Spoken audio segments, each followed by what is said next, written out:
start it out with Stephen Means from Cleveland.com. Stephen. Hey, Kerry. Hi, Stephen. How are you? Good. How you doing? Great, thanks.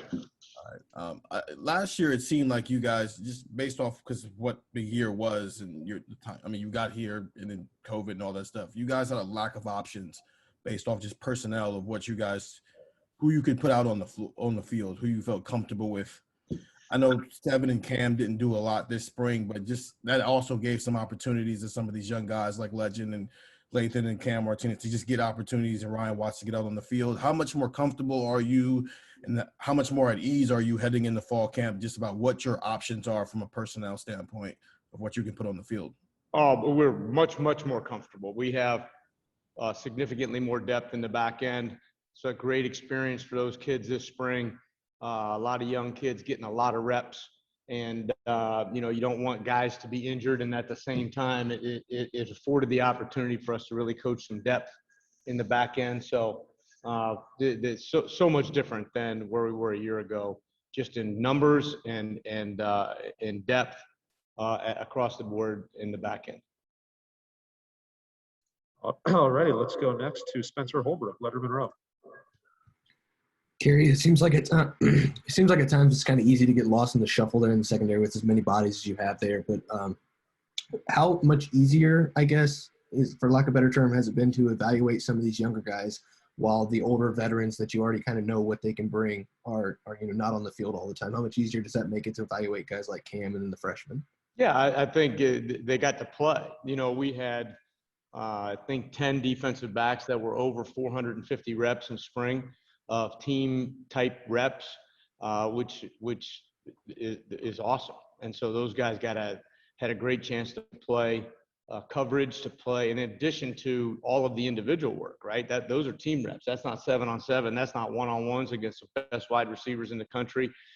All of those things that you need to develop your skill set, they were able to get an awful lot of work. All right, let's go next to Bill Landis from The Athletic. Hey, Kerry, I know you had some guys out at the inside linebacker positions this spring, and your numbers maybe were a little lighter there. So was the idea of playing more of that hybrid guy in place of the Sam because of that, or is this the direction you'd like to see the defense go moving forward with kind of playing a safety linebacker hybrid more in that Sam spot than a traditional Sam linebacker? No, it's a great question, Bill. I think that what we want to do is get our best 11 guys on the field. And I think that you have to evaluate who's healthy, who's able, and who's capable to play. And I think that what spring allowed us to do was to just continue to develop options along those lines. And it was unfortunate that we had some injuries at linebacker, but it gave us the opportunity to put some different kids in some different spots, which I think, again, lends itself to depth in the fall. And so not ideal all the time. Some guys playing in the box that haven't played there before, but I think that doesn't do anything but serve us well going forward. Hey, next up, we'll go to Dave Biddle, 24/7. Dave, go ahead. Hi, Kerry. Hi, Dave.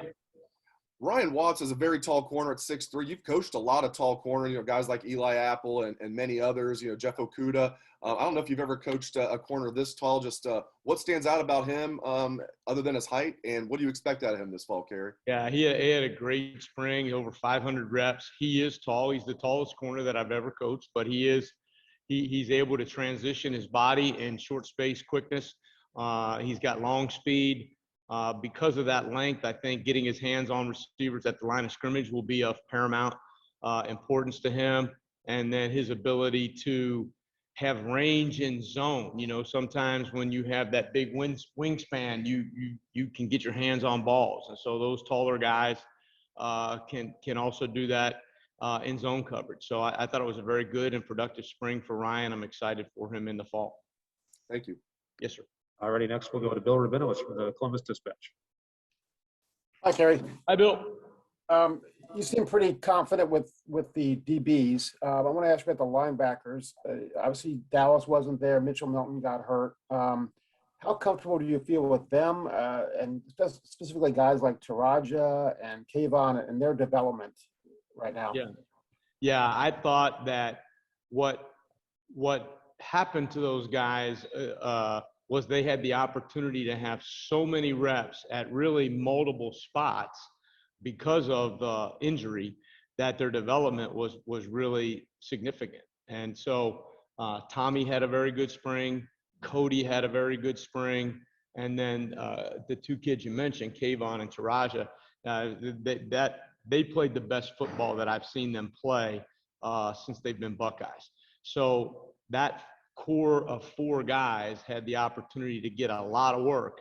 And so I'm excited for them. And then it also gave Reed Carrico the opportunity to be on the field, much more than you would have expected him to be. And so their opportunities were great. They handled them well, and I'm looking forward to watching them play in the fall. Thanks. Alrighty, next we'll go to Tony Gerdeman, Buckeye Scoop. Kerry, you got a couple of cornerbacks coming in this summer. How is that process going with JK and Jordan, and how much are you talking to them, keeping them up to speed on what to expect? Yeah, those kids have done a great job of staying connected, learning the playbook. It's not the same. We experienced that last year. You're not learning on Zoom the same way that you're learning in person. And anybody who says that you are is kidding themselves. And there's no substitute for on-the-field activity. At the same time, Chris Fenelon with our strength staff is monitoring those guys and working with them on the workout plans and those kind of things. And obviously the coaches, Coach Barnes has done extensive work with those guys, getting them prepared. I'm excited for them to get here. Their learning curve is going to be like this. When they do arrive, it's going to have to be intense and fast, and we got to get them ready. But again, I think there are kids that can help and can contribute, all 3 of those kids, somehow, some way in the fall. And I'm looking forward to that. I think that the depth in the back end is going to help us. So having kids who can run and having kids who can cover and having kids who can play, so that a corner doesn't take 78 snaps in a game, so that we can rotate guys and keep guys fresh and keep moving them along. Same thing at the safety spots, and being able to play fresh guys, I think will pay us great dividends in the fall. Alrighty, next we'll go to Dan Hope from 11 Warriors. Dan.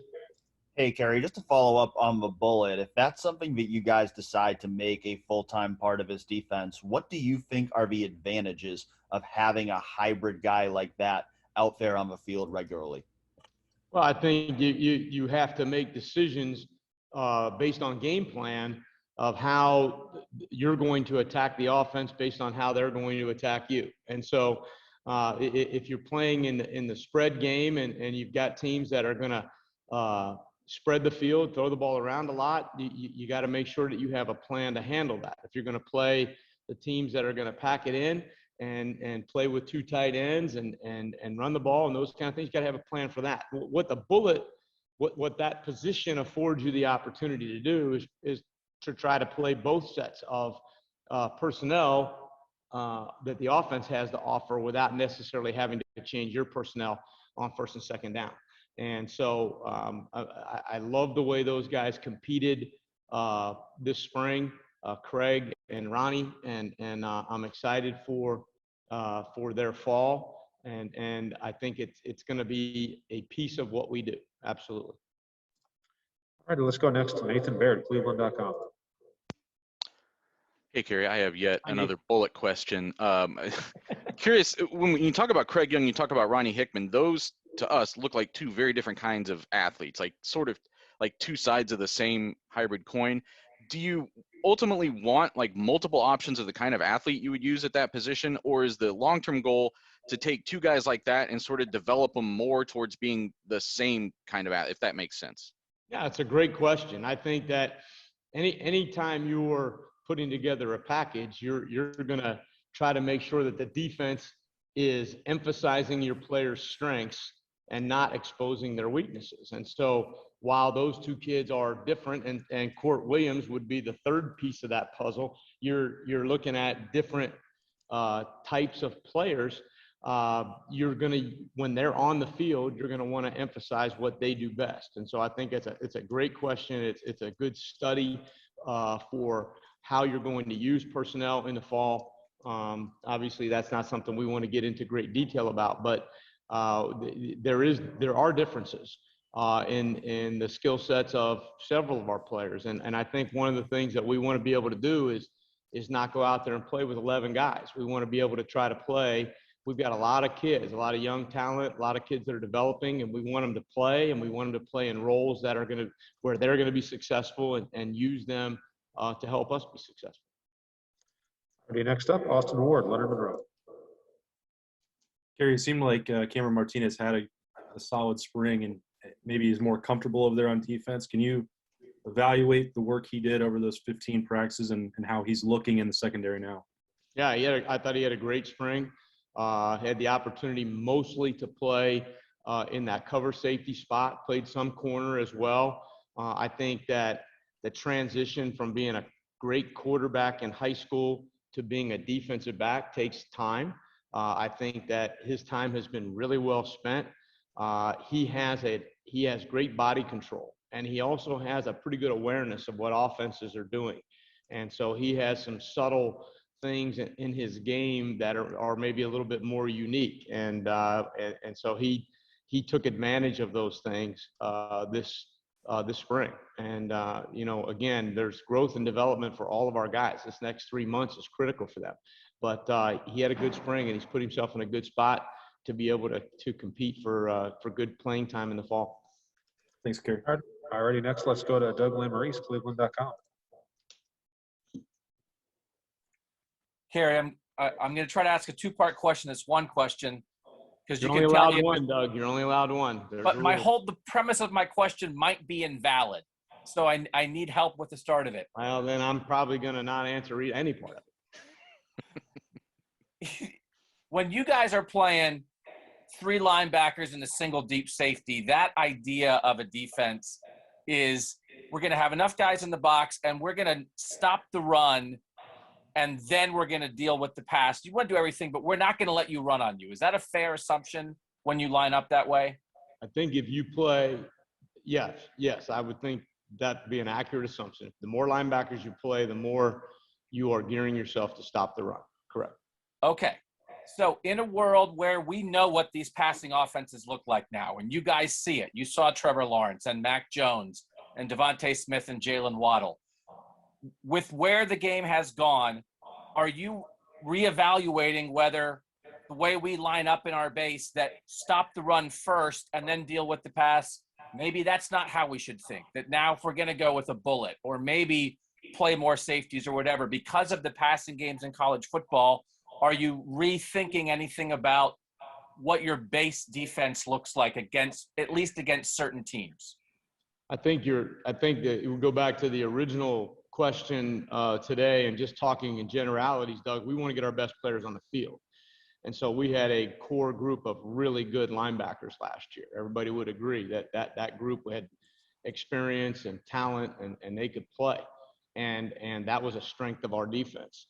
And so as you look at the totality of our personnel, we've got really good, strong front, right? We've got guys that are interchangeable parts up front, and we're excited about them. And so we want to make sure that we're maximizing their ability. And we got caught in a situation this spring where we had fewer linebackers. Doesn't mean that we're going to have fewer linebackers in the fall. Those guys come back, they're healthy. We get it. We are able to incorporate that. But at the same time, we have to make sure that we are structuring our defense in order to defend what the offense and attack the offense in what they do best. And so, based on your schedule and based on who you're playing, that's kind of how you formulate the plan. And so you have to, it's not an overall answer for, okay, it's college football, they're throwing the ball more, so we got to do this. It's just this week against this opponent, how are we going to play that? And we would like to think that we have more options available to us this fall, probably just because of depth, than we probably had last fall. And so we're excited about that. All righty, we'll do 2 more for Coach Combs. The first one to Joey Kaufman, Columbus Dispatch. Kerry, just wanted to ask if you had any, expectation or hope or about getting Marcus Hooker back in your secondary at all by the end of, just later this year. Just kind of what's the latest on him? Yeah, I have no comment on that because I don't know. So anything I would say would be foolish. But appreciate the question. All righty, we'll wrap it up with Jeremy Birmingham, Leonard Monroe. Hey, Kerry, obviously, as you mentioned, the linebacker position is so thin that you guys had to put a long snapper and Rowan McCullough at linebacker for the spring game. How hard is it to resist the temptation to just take an athlete like Craig Young and move him back into linebacker and just say, hey, we need you here. This is where you're going to have to play, as opposed to the long-term view of the defense? Yeah, I think that's what you have to do, right, Jeremy? We have to be prepared. And we went through this whole process last year in the COVID world where guys had to be versatile and they had to know and learn more than one position. I think we talked about that at length, and we coached them that way. The difference was last year we're trying to do that in a remote environment and trying to get guys ready to play different spots, and it's more challenging. I think this year that's exactly where you find yourself. If you have an area of depth and an area where you don't have as much depth, then you may have to borrow from one to the other to get guys on the field and to allow them to play. But I don't want to retard anybody's learning process by moving them wholeheartedly or wholesale to a new spot. If we can continue to teach them and coach them in more than one spot and allow them to be versatile, I think we're better that way. And I think it prepares us for a long season that way. So I would say to you that it's an excellent question. We're going to fight the temptation to put anybody into a specific box and try to use a really quality coaching staff to coach guys in different roles to get them So ready to be able to do that. So linebacker depth is thin, long snapper depth is good. I would say that. I thought Rowan did a great job in the spring game, ran around there and made plays, and that kind of stuff helps out. You don't want to put anybody at risk out there in the spring game by having so many reps that something happens and injury occurs. And so, we're going to continue. I don't have specific comments about Rowan, but we're going to continue to move guys around in versatile ways to allow them to help the team the best way they can. All righty, and on that note, Coach, thank you very much for spending a little time with us today. Really appreciate it. Thanks, guys. Appreciate you.